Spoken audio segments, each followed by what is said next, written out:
Hello, this is a short talk for Sunday the 20th of September. The reading is Matthew chapter 20 verses 1 to 16, the parable of the labourers in the vineyard. Are you surprised, annoyed or even offended by the ending of this parable? Perhaps you should be. In purely human terms, as a story of hired labour, it's clearly unjust that those who've worked a full day get paid at exactly the same rate as those who've worked only an hour. We can empathise fully with the grumbling workers who complain that they have borne the burden of the day and the scorching heat. The story. A landowner has his grape crop to harvest. Once it's ready in that hot Middle Eastern climate, it must be harvested quickly. He goes out at the crack of dawn, 6 o'clock, and hires his first tranche of workers, agreeing to pay them the regular daily wage. But it's soon clear that the job needs more labour, so back goes the landowner at 9 in the morning, assuring the second group of workers he hires a fair wage, but, interestingly, not saying what it'll be. Those who first heard or read this parable may have assumed, as we might, that it'll be proportionate to the daily wage already set for Group 1.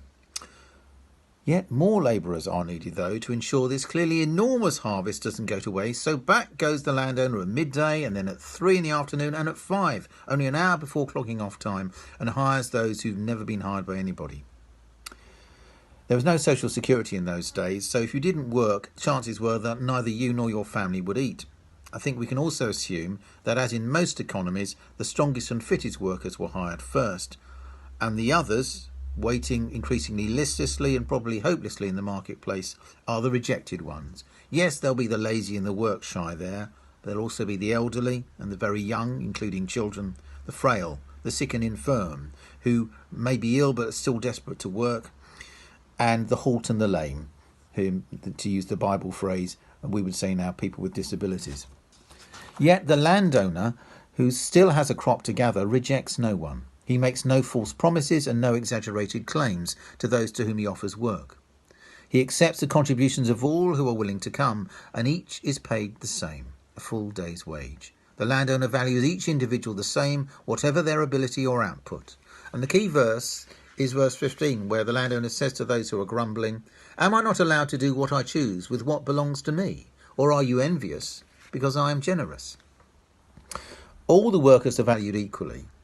All are paid according to their need and worth in the landowner's eyes.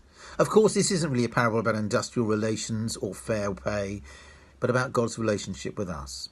I suspect that in many of us who've tried to live lives of real faith and have dedicated much of our time and energy to God, there's a little person there with a sneaking feeling inside us that says that God owes us, that we, due to what we've done or committed, should be better rewarded than those who seem less committed, whose faith seems tepid, or who come to God late in the day and don't do very much.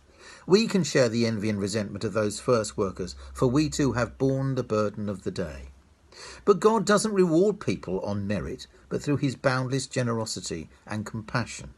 Those who respond to him late in life, those who may not seem to do much for him, are equally loved and cherished by him. So this isn't a parable about God's oddly skewed notion of fairness. It's about that strange thing called grace, the freely offered, freely given, and totally unmerited gift we call, perhaps rather inadequately, the love of God. In the end, we can't bargain with God or get in his good books through all the good and religious things we do. We can't earn greater favour from him than we have already. Our motivation to serve God must grow not out of the value we place on our work for him, but out of our love for him, for all his people and for his creation. Our true reward isn't any special divine favour or a better daily wage, but simply to know that he loves us and rejoices in who we are and in our being with him. In the end, God has only one kind of love, the love he offers inclusively to everyone. He rejects no one and welcomes everyone, including you and me. Amen.